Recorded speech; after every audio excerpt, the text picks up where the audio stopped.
Board games are a timeless pastime that have brought families and friends together for generations. From the high-stakes negotiations of Monopoly to the strategic conquests of Risk, these games provide countless hours of entertainment, sparking laughter, friendly competition, and sometimes just a hint of frustration.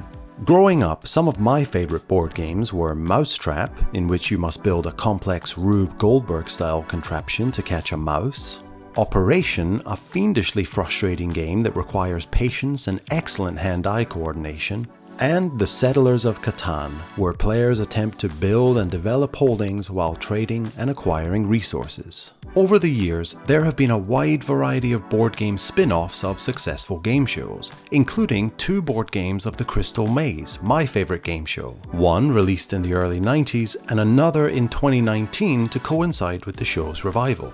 Other game shows to have had a board game release include Blankety Blank, Who Wants to Be a Millionaire, The Price is Right, and The Chase. But what about board games that have been the basis for popular TV game shows? Well, Monopoly had a game show adaptation in the United States in the early 90s. A version of Scrabble was the basis for a 1980s game show, also in the US. And Trivial Pursuit had loose adaptations in both the UK and the US in the 1990s.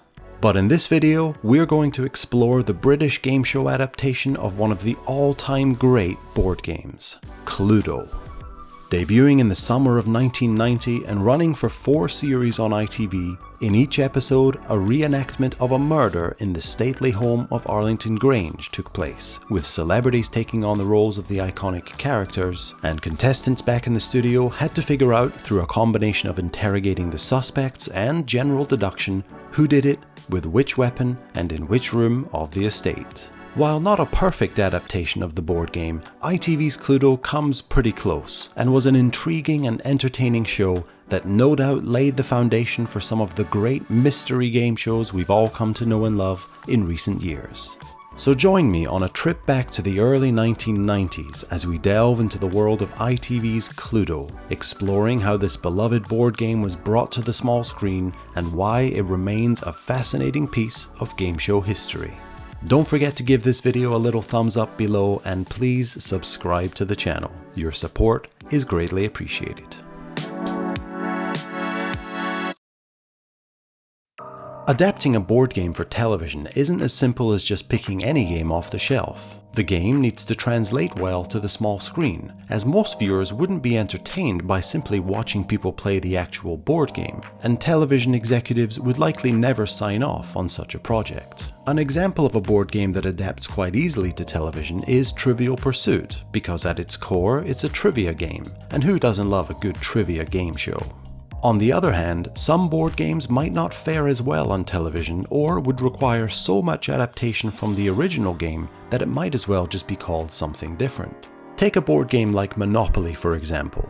While it's a classic and beloved board game, its core gameplay revolves around buying and trading properties, collecting rent, and strategic financial decisions. Watching players navigate these elements for hours could become tedious and lack the excitement needed to captivate a TV audience.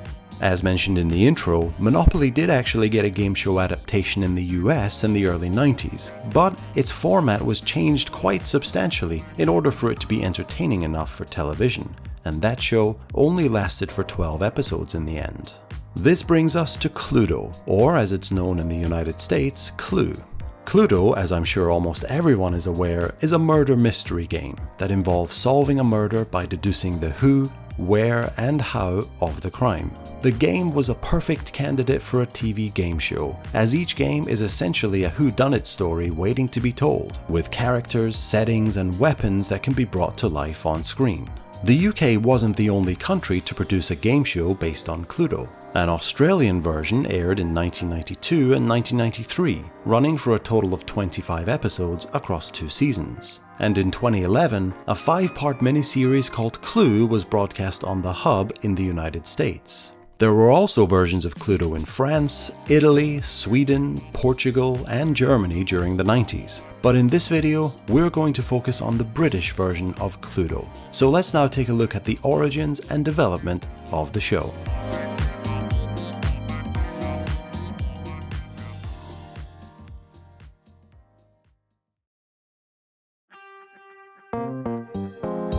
The original concept of a whodunit game show is commonly credited to Australian writer and broadcaster Kit Denton through a project called Whodunit that never made it beyond the initial outline stages of development. Then, in 1972, Jeremy Lloyd and Lance Percival created another program called Whodunit, in which contestants collect clues to guess the identity of culprits after watching pre-recorded footage and interrogating the suspects, a very similar concept to what the Cluedo game show would become. Whodunit aired on ITV for 6 series in the 70s and is an excellent watch in its own right.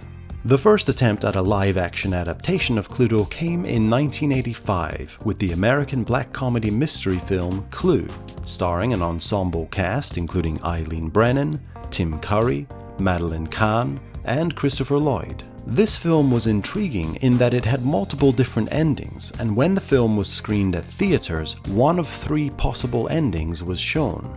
Later, when the film was released on home media, all 3 endings were included. Unfortunately, the film performed poorly at the box office, but has since developed a cult following. That same year, the interactive movie Clue VCR mystery game was released, selling hundreds of thousands of copies, and it is considered possibly the very first VCR game. But when it comes to a full-blown television game show adaptation of Cluedo, this was the brainchild of renowned game show producer Stephen Leahy. His idea was to create a game show like no other. He envisioned a time in the not-too-distant future when game shows would explode in popularity, and understood that they needed an element of audience interaction to keep the viewer intrigued. He had seen the US adaptation of Monopoly and, in his words, felt it was a terrible mess. He thought it doesn't work because it's more fun to play than watch, feeling like the viewer's experience was like being knocked out of the game but having to sit through others finishing it anyway. He was determined not to fall into that trap, and so his version of a Cluedo game show promised to be an entertainment show that would distance itself from traditional board game elements, such as a game board, dice, and scoring. He felt that Cluedo offered a unique opportunity to evolve the board game concept by supplementing it with clue-laden vignettes and having teams of players competing to solve the mystery through deduction and elimination. In September 1989, the rights to the Cluedo television format were acquired by Granada for £1 million from board game creators Waddingtons. It was reported that the cost of producing the show was around £2 million, and by Series 4, Cluedo was costing around £400,000 per episode. But Granada television head of entertainment David Liddeman felt confident that this would be the next big success for Granada, remarking that everybody has played Cluedo at some point in their lives, so we have this rather daunting and exciting responsibility to bring it to the screen. The series was announced to the public on February 25, 1990, and premiered on ITV later that year.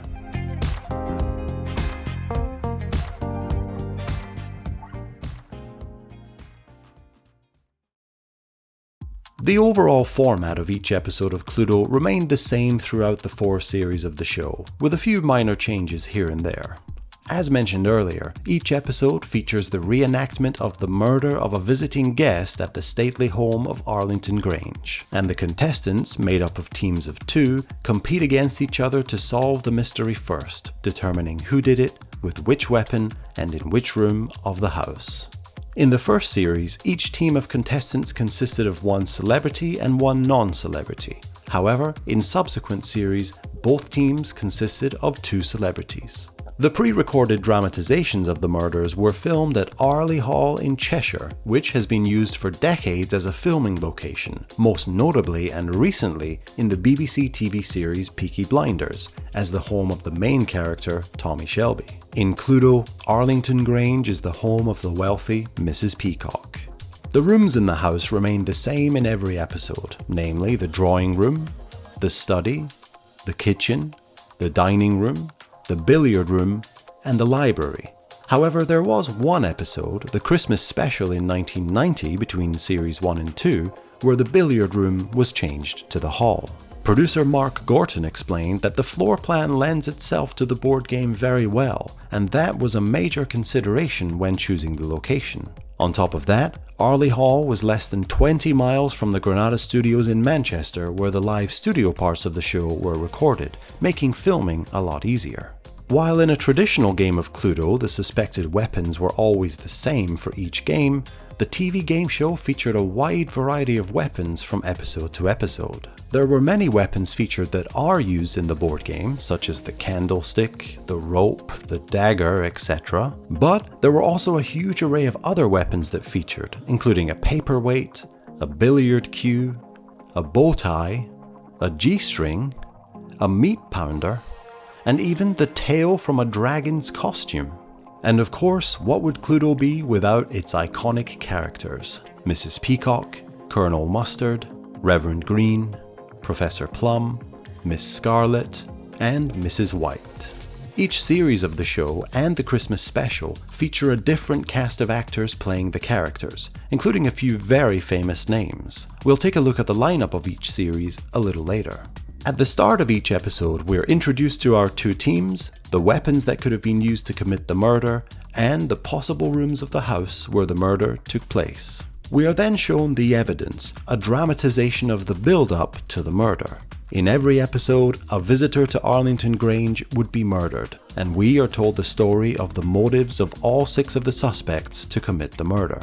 The story in every episode was different, and so were the motives of each suspect. In some cases, characters stood to lose money in one way or another. In others, the motives were related to love, blackmail, revenge, or jealousy.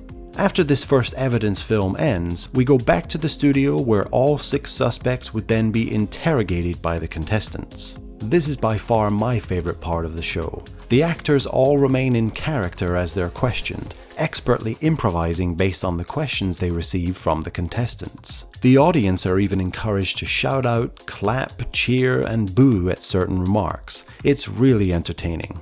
After all 6 suspects have been questioned by the contestants, the accusations can begin. If you know Cluedo, you know how this works. A deduction is made and you learn how many of the accusations are correct, but not which ones. For example, if you think it's Professor Plum in the study with the gun, you may learn that one of these elements is correct, but you're not told which one. After some interrogating and a few deductions, a second shorter film is played, adding a little more context and evidence to the story to help the contestants and the viewers at home narrow down the correct answer. Teams then take it in turns to question and accuse until the murder has been solved. When the murderer is finally revealed, they give a short monologue to the camera, confessing to the crime and trying to reason with everyone as to why they did it. And with that, the episode would end.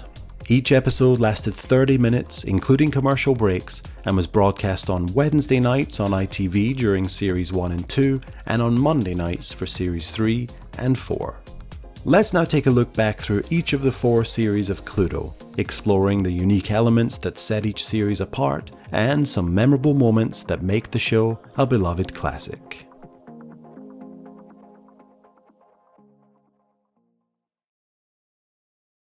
The first series of Cluedo began on July 25, 1990, occupying the 7 p.m. slot on ITV on Wednesday nights, and was hosted by James Bellini. The cast of the first series featured Stephanie Beacham as Mrs. Peacock, Robin Ellis as Colonel Mustard, Robin Nedwell as Reverend Green, Christopher Tabori as Professor Plum, Tracy Louise Ward as Miss Scarlet, and finally June Whitfield as Mrs. White. Series 1 also saw the brief appearance of Mr. White, played by Graham Rigby, but he was never a suspect and was only featured as part of the overall story.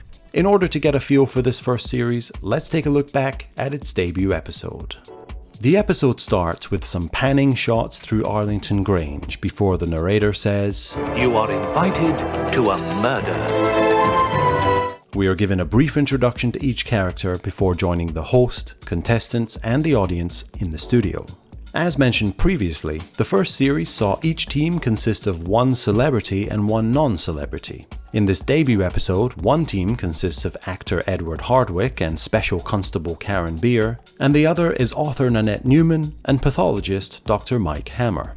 Later in Series 1, we would have the likes of Andrew Sachs, Keith Barron, Tony Slattery, and Thelma Barrow taking part. Host James Bellini then lets us know which weapons and rooms are possibilities before we jump into the first film, which depicts events leading up to the murder.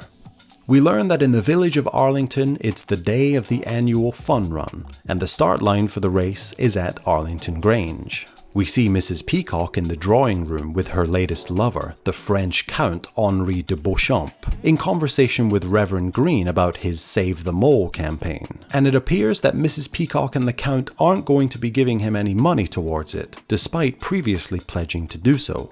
Miss Scarlett, Mrs. Peacock's daughter, is not best pleased about her mother's new partner and thinks he is only with her for her money. It seems she is worried about losing her inheritance. Colonel Mustard reassures her that everything will be okay and that Mrs. Peacock's relationship with the Count won't last long. Colonel Mustard thinks Mrs. Peacock is interested in him instead.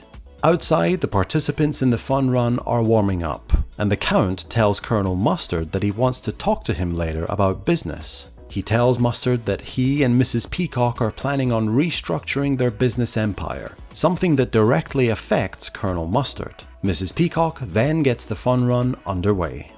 We then go back inside Arlington Grange and we witness Mrs. White's shock as she learns that the Count isn't French at all. He has a Cockney accent.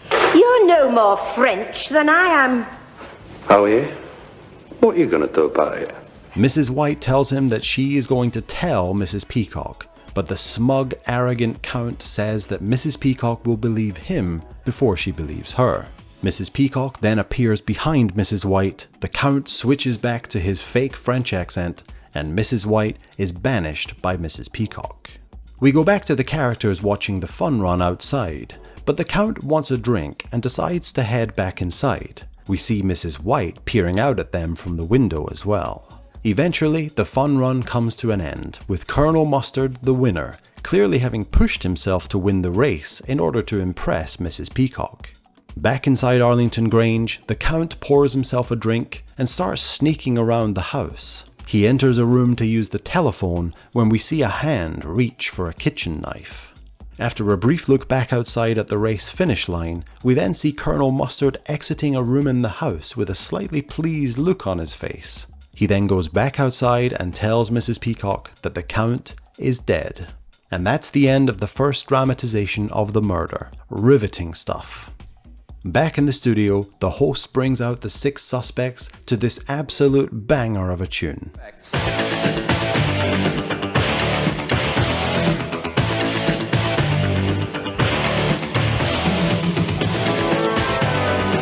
The host gives one of the teams a question about what they just watched to test their powers of observation. If they get it right, they get to start the interrogation, in which they are allowed to ask 3 questions and then must make an accusation.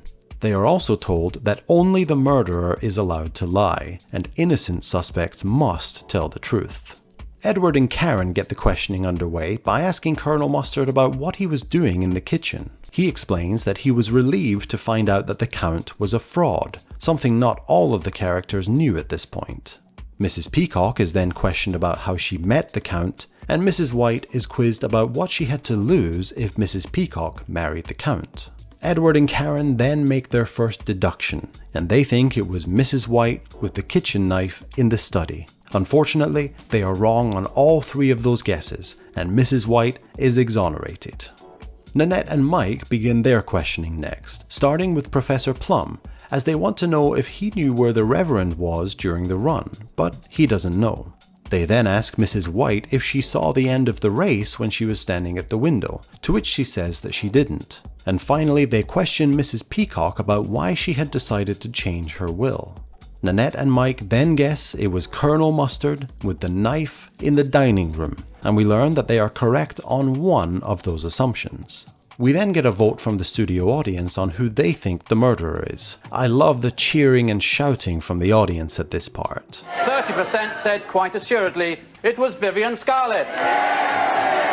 After the commercial break, we are then presented with some new evidence in the form of a short clip related to what we watched earlier, adding more clues as to who the murderer could be. In the clip, we see Miss Scarlett trying to convince Professor Plum to, quote, get rid of the Count, followed by Mrs. White telling Colonel Mustard to come with her as she has something to tell him. Could these extra clues guide the contestants towards the correct answer? At this point in the show, teams are now limited to just one question to a suspect and then must make a deduction.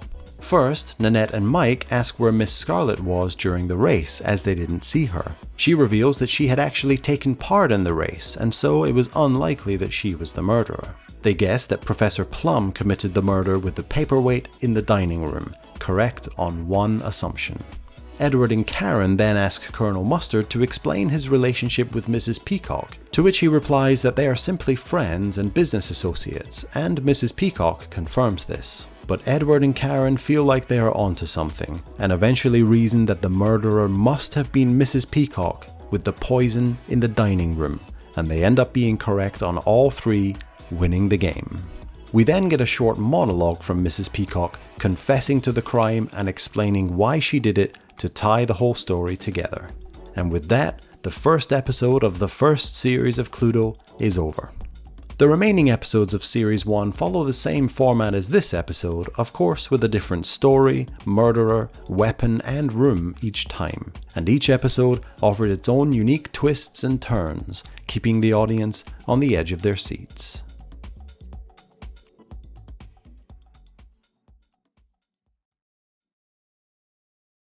On Boxing Day 1990, a special Christmas episode of Cluedo was broadcast. This episode had an extended runtime of 45 minutes as opposed to the standard 30 minutes for a regular episode, and there were a few other small changes. The set looked slightly different, being painted red instead of blue, definitely giving it a bit of a Christmassy feel. All of the potential murder weapons were the actual weapons from the board game rather than other weapons that only appeared in the show. And both teams consisted of only celebrities, one of which was Leslie Grantham, who would go on to play Colonel Mustard in Series 4. Joining Leslie was Trudy Goodwin, whilst the other team consisted of actors Tony Scannell and Fiona Spence. This episode also features a brand new lineup of actors playing the main characters. We have Kate O'Mara playing Mrs. Peacock, David Robb as Colonel Mustard, Derek Nimmo portraying Reverend Green, Ian Lavender as Professor Plum, Toya Wilcox playing Miss Scarlet, and finally Joan Sims as Mrs. White. This lineup would only portray these characters for this one episode, as the lineup would again be changed for Series 2. Lastly, this is the only episode for the show's entire run that features a different room in Arlington Grange. We have the drawing room, study, kitchen, dining room, and library, but instead of the billiard room, this time we have the hall. The events of this episode take place on Christmas Day at Arlington Grange, and Mrs. Peacock has invited some close friends around for dinner, including a man called Richard Forrest, the son of a famous judge who had lived at Arlington Grange previously before the property was sold to Mrs. Peacock. Richard tells Mrs. Peacock that he wants Arlington Grange back, or he will expose secrets. However, later, Richard's chauffeur Ken turns up murdered. This episode is really good, so I won't spoil the ending. Definitely check it out later. There were some subtle changes to the interrogation stage in this episode, likely due to the episode's longer runtime. During the first questioning stage, each suspect only has to answer one question until the next round of questioning. And in the second round of questioning after the evidence, teams are allowed 45 seconds to question as many suspects as they want during that time. This episode also has 2 extra pieces of evidential film played, again likely due to the episode running longer than 30 minutes. And after the second new piece of evidence is given, teams can have one question followed by a deduction. Again, this is a great episode and comes highly recommended, so check it out later.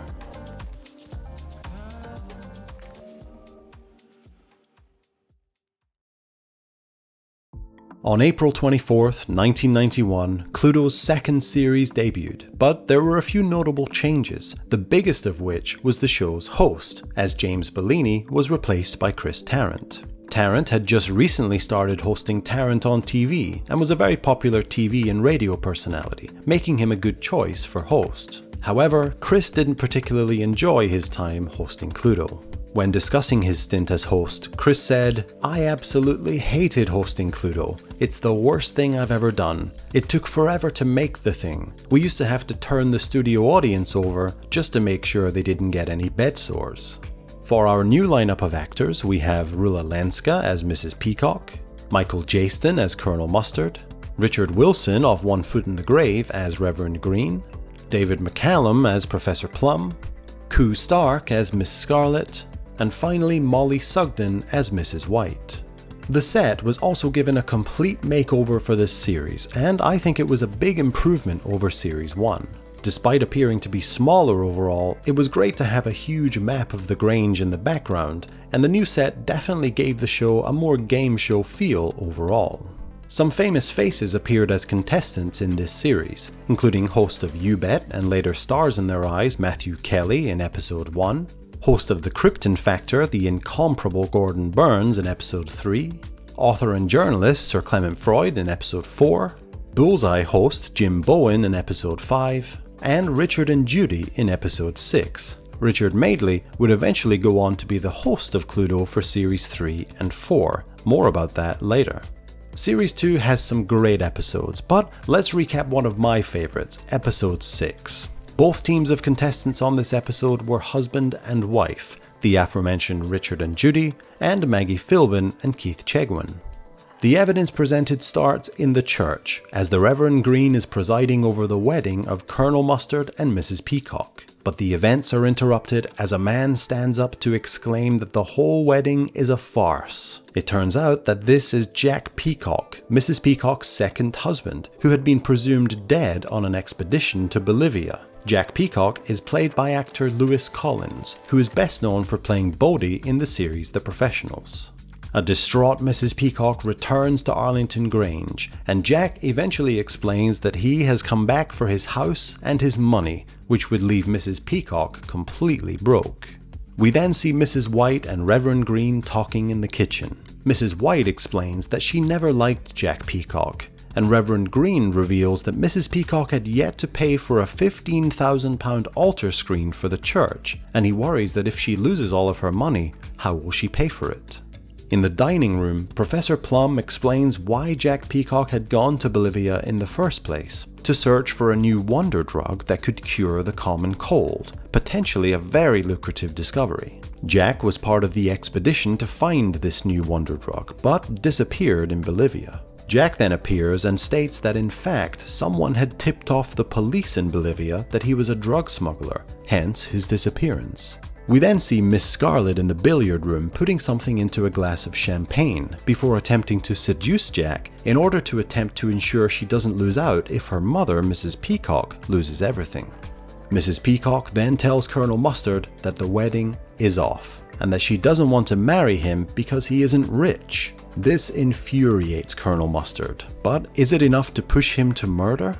Back in the billiard room, Jack reveals that he did in fact find the wonder drug in Bolivia and reveals it to Professor Plum, offering it to him for a price. Jack wants £50,000 for it, but Professor Plum says he doesn't have that kind of money, so Jack then burns the drugs, and Professor Plum says he will do whatever it takes to get the money. Finally, just as Mrs. Peacock is leaving Arlington Grange, stating that she doesn't want to spend the night in the house while Jack is there, we learn that Jack has turned up dead.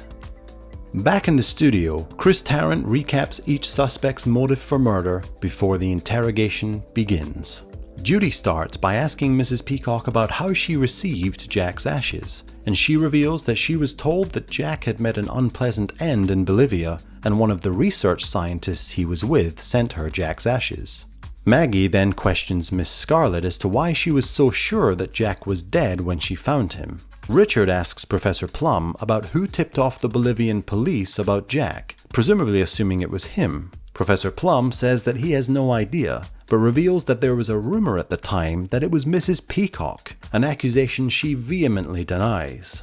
Keith asks Colonel Mustard flat out if he was marrying Mrs. Peacock for her money, to which he says no, and says that he was marrying her because he loved her. Judy then asks Reverend Green for more information about the altar screen that he is owed money for, and he reveals that he paid for it himself and was anticipating Mrs. Peacock to pay him back later. The final question in this round of questioning goes to Mrs. White, who is asked about why she thought she might lose her job now that Jack has returned. Mrs. White simply explains that she didn't like Jack, and he knew she was close to Mrs. Peacock and assumed he would kick her out along with Mrs. Peacock. The teams then make their first deductions. Richard and Judy think it was Professor Plum with the funeral urn in the billiard room, of which 2 deductions are correct, and Maggie and Keith go for Reverend Green with the scarf in the library, of which none were correct. And I loved the Reverend Green's face of utter disbelief here. Richard Wilson is such a great actor. After the commercial break, we are presented with some more evidence. We see Reverend Green worried about the money, and a drunk Mrs. White clearly drinking away her problems. Then we see Miss Scarlet and Jack in the billiard room again with the champagne glasses, one of which Miss Scarlet had put something in. Finally, we see Reverend Green heading into the dining room to speak with Professor Plum, who then makes a quick exit.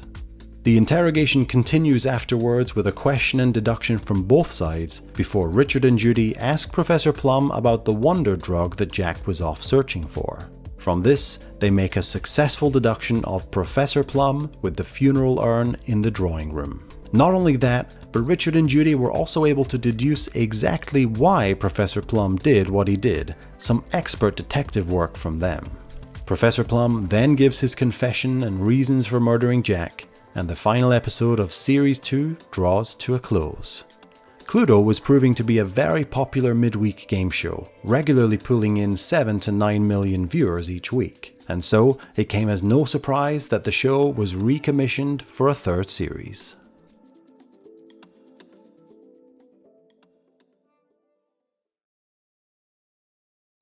Series 3 kicked off on May 4th, 1992, with Richard Madeley taking over from Chris Tarrant as host. Richard would go on to host this series and the final 4th series. Other than this and a slightly different studio set, Series 3 is very much similar to Series 2.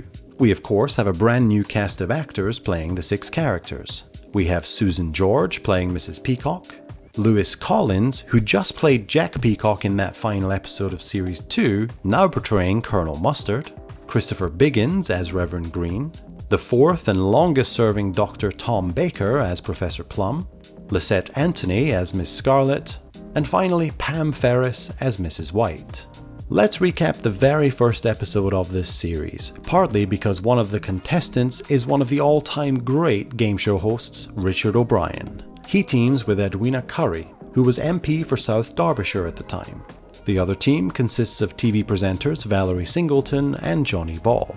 It is the day of the Arlington hunt, and our evidence begins with Mrs. White treating an injured man who had arrived at the Grange seeking help. This man, Gordon Farrar, is played by Neil Morrissey. We then see a distraught Mrs. Peacock arriving back at the Grange with Reverend Green. She explains to Mrs. White that hunt saboteurs had disrupted the day's events. One of them had set off a firecracker that caused her horse, Phantom, to run out into the main road and was hit by a truck, and she vows that if she ever finds who did it, she will break their neck. We then see Gordon in the dining room admiring the candlesticks, remarking on how this is how the other half must live. He then spots the hunt party returning to the Grange and realizes exactly where he is. Reverend Green then sees Gordon and wonders what on earth he is doing in Arlington Grange, demanding he leaves immediately. Gordon refuses and says that he is going to call the police, stating that someone in the hunt party had beaten him up earlier. Gordon then confronts Colonel Mustard, Professor Plum, Mrs. Peacock, and Miss Scarlet. Colonel Mustard goes to attack Gordon, but he grabs a poker from the fireplace to protect himself. Gordon remarks to Miss Scarlet that he is disappointed to see her in this kind of company, insinuating that they know each other from somewhere. Gordon then says he has a video of Professor Plum feeding a fox cub to his hounds and that he is going to report this and the assault by Colonel Mustard to the police. Gordon then leaves the room to find a phone to do exactly that. We then see Mrs. Peacock putting poison into a syringe, and then Mrs. White tells Gordon that he should leave if he knows what's good for him. Colonel Mustard quizzes Miss Scarlet in the billiard room about how Gordon knows her, but she doesn't reveal anything and storms off. Colonel Mustard and Professor Plum then conclude that with the evidence Gordon has, they can't let him leave the house. After this, we see Mrs. White running to stop the vicar as he is leaving to tell him that Gordon has been murdered. Back in the studio, we get the usual recap on each suspect's motives for committing the murder, and then we hear what each team's initial gut feeling is on who did it, with which weapon, and in which room of the Grange. Valerie and Johnny get the questioning underway by asking Miss Scarlet about how she knew Gordon, to which she reveals that he was actually an old boyfriend. Edwina and Richard ask Mrs. White if she already knew Gordon before that day, and she admits that she had seen him around and knew who he was, but didn't know his name. Colonel Mustard is then quizzed on just how he was going to stop Gordon leaving the premises, to which he replies that he just wanted to beat Gordon up again and then chuck him off the estate. What a lovely fellow this Colonel Mustard is. Reverend Green is quizzed about what he did after leaving the kitchen, as we saw at the end of the evidence, and he says he went straight to his car and meditated for a few minutes before starting to drive off. Valerie and Johnny then interrogate Mrs. Peacock about the syringe and poison from her drawer. She explains that it is a syringe used on animals, and this and the poison are needed to put down animals who have been hurt. She reveals that one of the hounds that had been on the hunt had been injured and needed to be put down.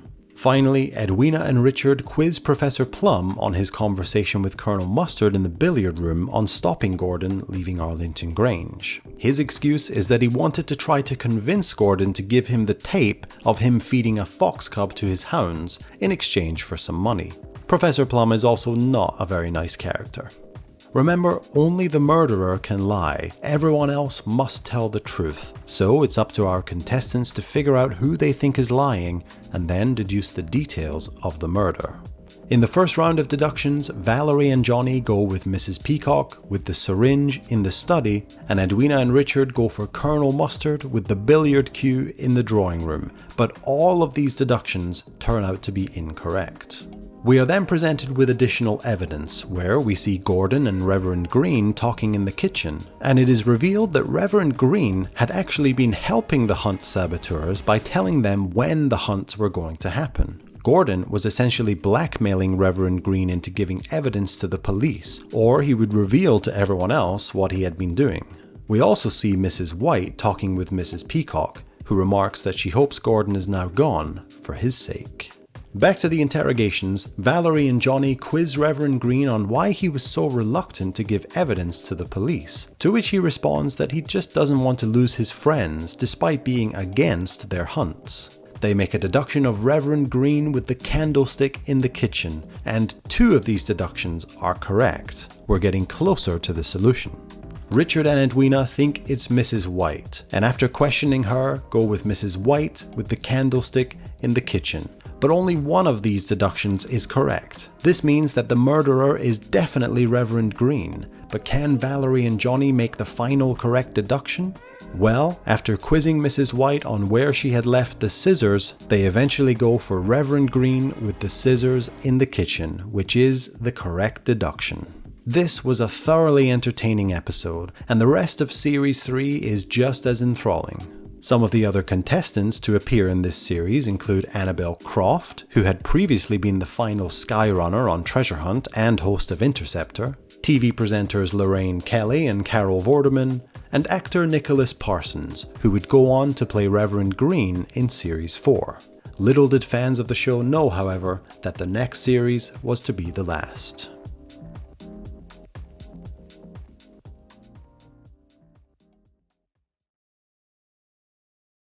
The final series of Cluedo premiered on April 19th, 1993, and there were a few notable changes. Firstly, our host, Richard Madeley, introduced each episode from Arlington Grange itself, telling us which rooms the murder could have been committed in, and introducing the 6 possible murder weapons before going straight into the evidence and the lead-up to the murder. The studio has also had a makeover, with a staircase in the background and bookcases behind the suspects and contestants, intended to portray that we are in Arlington Grange as we deduce the solution to each murder mystery. I think this set looks incredible and is definitely the best studio design so far. Another interesting change to this series is that after the initial evidence has been presented, the viewers at home would have the opportunity to find out the solution before the interrogation takes place. The solution would then be shown, and viewers were encouraged to look away at this point if they wanted to play along at home. If you've never watched Cluedo before, I would recommend not seeing the solution beforehand, as I've always felt it was more entertaining not knowing the solution until the end. Our new lineup of actors playing the main characters are Joanna Lumley playing Mrs. Peacock, Leslie Grantham as Colonel Mustard. You'll remember we saw Leslie as a contestant back in the Christmas special between series 1 and 2, Nicholas Parsons as Reverend Green, John Bird portraying Professor Plum, Jerry Hall as Miss Scarlet, and finally Liz Smith as Mrs. White. Let's take a look back at episode 2 of series 4, as the events of this episode caused a little bit of controversy. We start with Richard Madeley walking through the halls of Arlington Grange to introduce the episode, telling us that a government cabinet minister, Sir Nigel Hussey, has been murdered in the estate. He tells us the usual 6 rooms where the murder could have been committed, and introduces the 6 possible murder weapons: a flamethrower, somebody's G-string, a golf club, a poisonous snake, a crossbow, or a 6.5mm pistol. During the evidence, we learn that Nigel is to approve plans for a new pleasure park called Sin City to be built next to Arlington Grange. Mrs. Peacock attempts to convince Nigel to oppose the plans, going so far as to attempt to seduce him, but he refuses her advances. Later, we see Mrs. Peacock obtaining the crossbow, one of the potential murder weapons. Nigel then meets with Miss Scarlet, who is attempting to secure a position at the new pleasure park. But later, we learn that Nigel exploited his position and made Miss Scarlet dance around wearing only a G-string, completely humiliating her. In the billiard room, Nigel sneaks up on Colonel Mustard, and we learn that Colonel Mustard used to be a spy and Nigel was his commanding officer. Nigel reminds Colonel Mustard of his past embarrassing secrets, infuriating him. And later, Mustard learns of the humiliation Miss Scarlet suffered at the hands of Nigel, infuriating him even further.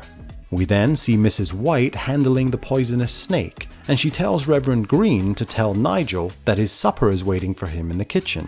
When Nigel arrives, Mrs. White serves him his supper, but is the poisonous snake inside ready to bite him?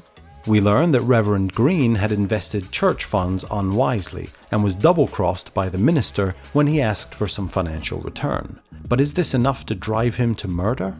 After the murder has been discovered by Professor Plum, we return to the studio where we are introduced to our 2 teams. On Team 1 is journalist and broadcaster Carol Thatcher and host of Blockbuster Bob Holness. And on Team 2 is newsreader Dermot Murnaghan and commentator and Radio 1 DJ Liz Kershaw.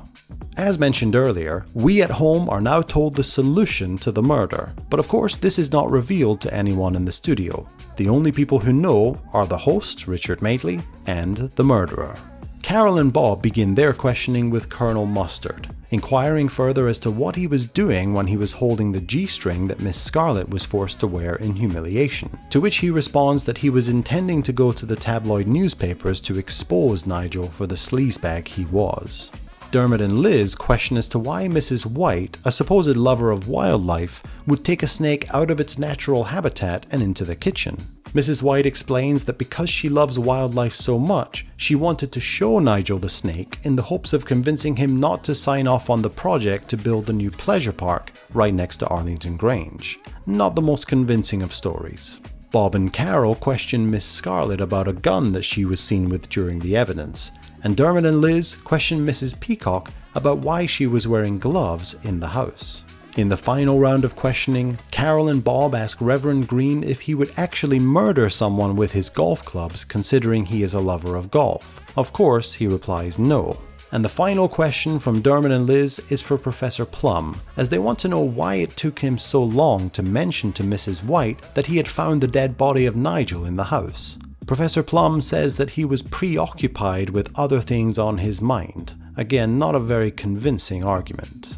The first round of deduction sees Dermot and Liz guess that it was Mrs. Peacock with the crossbow in the drawing room, of which none are correct, and Carol and Bob go for Professor Plum with the G-string in the kitchen, of which 2 are correct.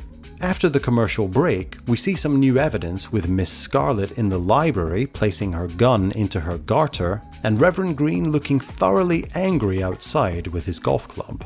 After some more questioning and deductions, Dermot and Liz eventually make the correct deduction of Colonel Mustard with the G-string in the kitchen, and we see Colonel Mustard giving the usual confession to the crime.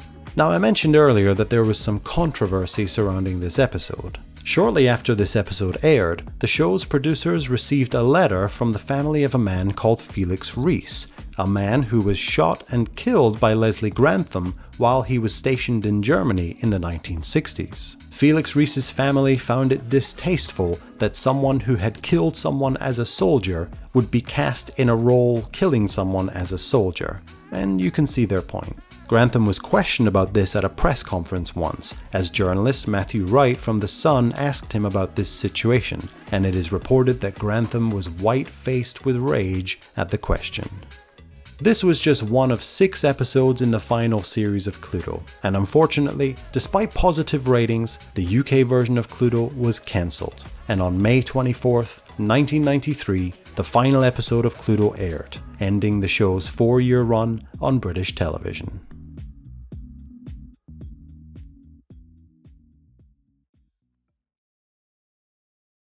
While the Cluedo game show will probably not top any lists of the greatest game shows ever made, it was undeniably a unique and innovative production that carved out its own niche in the early 90s. With its intriguing plot lines, memorable characters, and clever adaptations of the classic board game, Cluedo brought mystery and excitement to our screens, and is fondly remembered by fans. Cluedo's success prompted other countries to produce their own versions, each bringing its own flavour to the concept. Australia, France, Italy, Sweden, Portugal, and Germany all offered entertaining takes on the show. So, if you enjoyed the original Cluedo, I highly recommend checking out these international versions. They are equally captivating. It's unlikely that we will ever see a reboot of the Cluedo game show in the future, but there have been plenty of other mystery and whodunit game shows since. BBC's The Murder Game in 2003 was incredible and certainly deserved more than just one series. The Mole has been a huge international success with adaptations in numerous countries.